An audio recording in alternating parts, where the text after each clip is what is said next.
Salam sejahtera semua. Saya Tiang Pun Ping, merupakan guru bahasa Melayu dari SCKC Sicong Cawangan bersama dengan pembimbing saya, Puan Nurul Aini binti Muhammad Yunus, SISC Plus Bahasa dari PPD Timur Laut.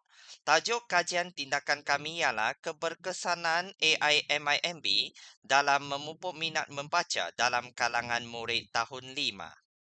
Amalan membaca merupakan asas kepada pembentukan ilmu dan kejayaan murid. Namun demikian, hasil pemerhatian dan soal selidik awal mendapati bahawa murid-murid tahun 5 jingga kurang berminat membaca teks bahasa Melayu.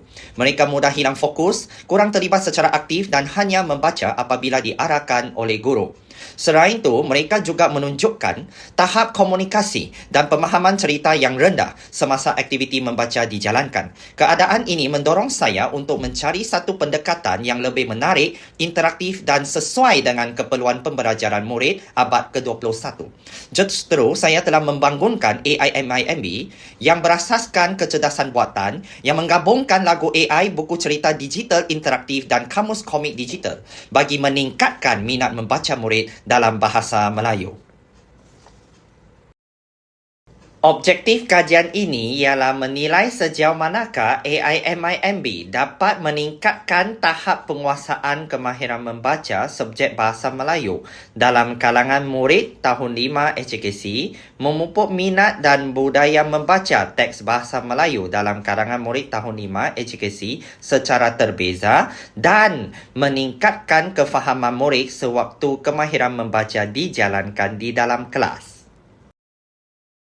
Kumpulan sasaran kajian ini melibatkan persampelan bertujuan ke atas 27 orang murid tahun 5 jingga yang terdiri daripada 25 orang murid bangsa Cina dan 2 orang murid bangsa Melayu. Mereka merupakan kelompok murid yang dikesan mempunyai pencapaian sederhana dan rendah dalam aktiviti membaca. Bagi kajian ini, saya telah menggunakan model kajian tindakan Chemis dan McTaggart yang merangkumi 4 fasa utama iaitu perancangan, tindakan, pemerhatian dan refleksi. Untuk mengumpul data, saya menggunakan 2 instrumen utama iaitu borang pemerhatian guru dan soal selidik minat membaca murid. Ini merupakan aktiviti PDPC menggunakan AI MIMB. Mari kita lihat impak AI MIMB ini melalui analisis data. Melalui instrumen pemerhatian guru, skor min keseluruhan melonjak hebat daripada 2.25 sederhana rendah pada data pra-intervensi kepada 4.25 tinggi pada data pasca intervensi. Aspek pelibatan murid mencatatkan skor tertinggi iaitu 5, membuktikan bahawa murid menjadi sangat aktif dan fokus. Seterusnya melalui instrumen soal selidik minat membaca. Skor min keseluruhan meningkat daripada 3.28 kepada 3.72. Apa yang menarik ialah peningkatan tertinggi pada item yang ketiga. Keinginan murid untuk membaca lebih banyak buku mencatatkan lonjakan paling ketara, iaitu sebanyak 1.45. Ini membuktikan bahawa AI MIMB berjaya membina motivasi kendiri murid untuk membaca tanpa paksaan.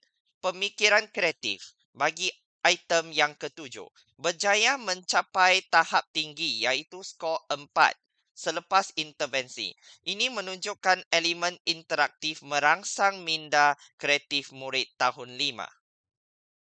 Pelaksanaan AI MIMB ini telah membawa impak yang luar biasa kepada murid saya.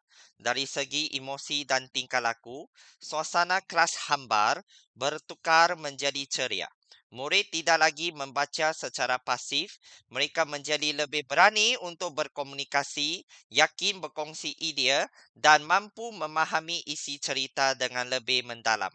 Penggabungan elemen visual dan auditori dalam AI MIMB berjaya menyantuni kepelbagaian gaya belajar murid, menjadikan aktiviti membaca bukan lagi satu paksaan, sebaliknya satu keseronokan yang dinanti-nantikan. Secara refleksinya, kajian tindakan ini telah berjaya mencapai objektifnya. AI MIMB terbukti menjadi alternatif PDP yang berkesan untuk memupuk budaya membaca dalam subjek bahasa Melayu. Namun, saya sedar terdapat beberapa kekangan seperti faktor masa dan perbezaan tahap kognitif murid. Sebagai langkah penambahbaikan dan cadangan lanjutan, saya berhasrat untuk mempelbagaikan lagi genre bahan bacaan digital ini serta memperluas penggunaan intervensi AI MIMB bagi mengasah kemahiran bahasa yang lain seperti kemahiran menulis dan bertutur dalam tempoh kajian yang lebih panjang. Ayuh kita manfaatkan teknologi kecerdasan buatan demi melahirkan generasi yang cinta akan ilmu. Sekian, terima kasih.